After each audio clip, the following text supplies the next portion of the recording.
নাবালিকাকে শ্লীলতাহানির চেষ্টায় এক অভিযুক্তকে আটক করল কাকরাবন থানার পুলিশ। কিশোরগঞ্জ এলাকার 10 বছরের এক নাবালিকা স্কুল ছাত্রীকে পথ আগলে ধরে এক বয়স্ক ব্যক্তি। স্কুল ছাত্রীটি কোনোভাবে বাড়িতে গিয়ে তার মা বাবাকে এই অভিযোগ করে। সঙ্গে সঙ্গে নাবালিকার মা বাবা কাকরাবন থানায় ছুটে যায়।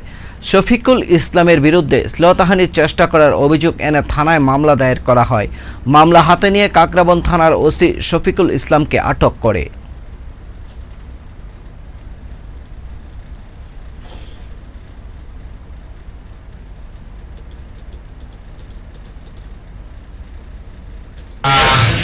আজ প্রায় দুপুর 1:30 নাগাদ আমার থানাতে একটি অভিযোগ আসে যে একটি বাচ্চা, একটি নাবালিকা মেয়ে, ওনার বয়স 10 বছর, ও গতকাল দুপুরবেলার ঠিক 12:30টার সময় কিশোরগঞ্জ স্কুল থেকে ওনার বাড়ি দিয়ে যাচ্ছিল কাজ।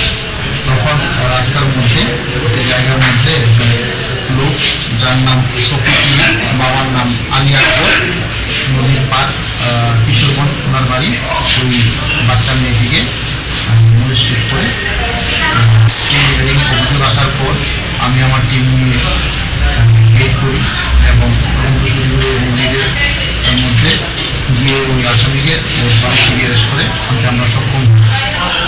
তারপর আমরা একটি কেসও রেজিস্টার করি কাকরাবন থানায়, যার মামলা নাম্বার হলো 20/2024 এবং সেকশন হলো 341, 354 IPC এবং 8 of POCSO।